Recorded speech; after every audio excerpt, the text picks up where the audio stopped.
آپ اگر مجھے پوچھیں کہ آپ نے اتنی عزتیں کیسے پائی ہیں تو میں آپ کو راز بتاؤں کہ یہ میری ماں کی دعائیں ہیں. میں آپ کو راز بتاؤں یہ میرے باپ کی سحری کے سجدوں میں بہنے والے آنسو ہیں.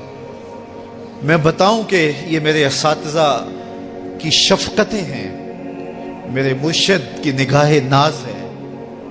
لیکن میں آپ کو یہ راز آج بتانے لگا ہوں کہ آج اگر میں عزت کی اس مسند پہ بیٹھا ہوں تو میں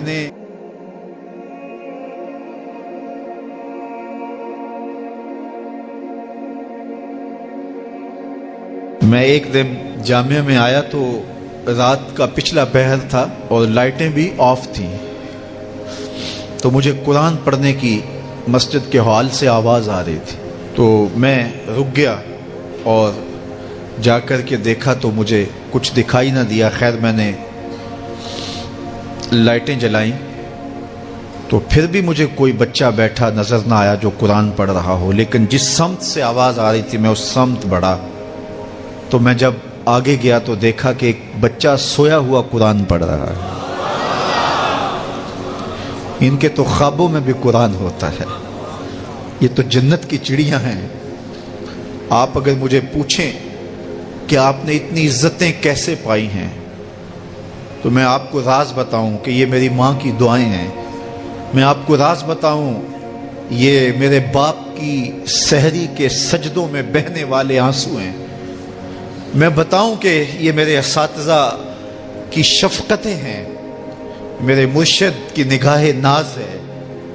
لیکن میں آپ کو یہ راز آج بتانے لگا ہوں کہ آج اگر میں عزت کی اس مسند پہ بیٹھا ہوں تو میں نے طلباء کی خدمت کی ہے. جب یہ سوئے ہوئے ہوتے تھے تو میں ان کی لیٹرینیں صاف کیا کرتا تھا. آج اللہ نے مجھے ان بچوں کے قدموں کے صدقے سے عزتیں دی ہیں. یہ حافظ قرآن بچے، یہ طلباء، یہ اللہ کے مہمان ہیں. صحیح حدیث میں آتا ہے کہ طالب علم کے پاؤں تلے اللہ کے نوری فرشتے پر بچھاتے ہیں جن پر رحمتیں اترتی ہیں، جن کے نیچے فرشتے بھی پر بچھا رہے ہیں. تم نے ان پہ بم گرائے اور انسانیت خاموش ہے. ہمارے استاد فرماتے تھے کہ ایک دارالعلوم تھا، وہاں طلباء پڑھتے تھے. تو یہ بچے ہوتے ہیں بالخصوص حفظ کی کلاس کے بچے، چھوٹی عمر کے ہوتے ہیں، اور اس عمر میں بچوں کی شرارتیں، بچوں کی اٹکیلیاں، یہ ان بچوں کے بچپنے کا حسن ہے. بعض لوگ ہمارے پاس آتے ہیں کہ یہ بچہ شرارتیں بہت کرتا ہے، دم کر دیجئے. تو میں کہتا ہوں یہ شرارتیں ہی تو ان کی عمر کا حسن ہے. جب بڑے ہو جائیں گے تو یہ سنجیدہ ہو جائیں گے. وہ ایک شاعر نے کہا تھا مجھے اچھا نہ لگا بچوں کا جوان ہونا. جب چھوٹے ہوتے ہیں تو ان کی شرارتیں ان کا حسن ہوتا ہے.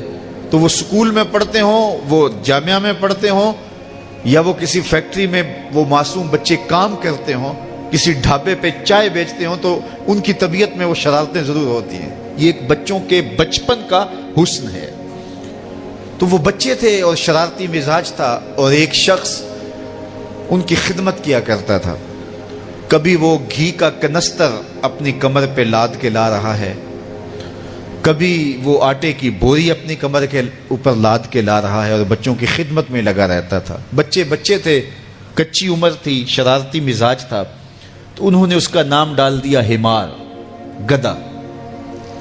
جب بھی بھوک لگی ہوتی اور وقت کھانے کا قریب ہوتا تو کہتے وہ ہمارا گدھا گیا ہوا ہے، ابھی لے کے آئے گا تو کھانا ہم کھائیں گے. تو آپس میں انہوں نے اس شخص کا نام جو ان کا خدمت گزار تھا گدھا رکھ دیا. اسے پتا چلا کہ یہ مجھے گدھا کہتے ہیں، میں ان کی خدمت کروں، نوکری کروں، بلا معاوضہ میں ان کے لیے کمر پہ گھی کے کنستر اور آٹے کی بوریاں لاد لاد کے لاؤں، اور یہ مجھے گدھا کہتے ہیں. اس نے چھوڑ دیا اور گھر چلا گیا. رات پڑی، سویا، مقدر جا کے کیا دیکھتا ہے؟ حشر کا منظر ہے، اور وہ طالب علم ہے، انہیں جنت کا حکم ہوتا ہے. تو وہ اڑ جاتے ہیں اور ضد کرتے ہیں اور اٹکیلیاں کرتے ہیں، نہیں نہیں ہم نے جنت میں نہیں جانا جب تک ہمارا گدھا ساتھ نہیں جائے گا۔ یہ اٹھا اور آنکھوں میں آنسو تھے اور دوڑتا ہوا مدرسے آیا، کہا تم مجھے گدھا کہو، حمار کہو، کھوتا کہو، میں نوکری تمہاری ہی کروں گا، کیونکہ تم اللہ اور اس کے رسول کے پیارے ہو۔ کتنے خوش نصیب ہیں وہ ماں باپ جن کے بچے حافظ قرآن بنتے ہیں۔ آپ کو پتہ ہے قیامت کے دن حافظ کا تو جو مرتبہ ہوگا وہ ہوگا ہی ہوگا، حافظ قرآن کے والدین کے سر پہ نور کا تاج رکھا جائے گا۔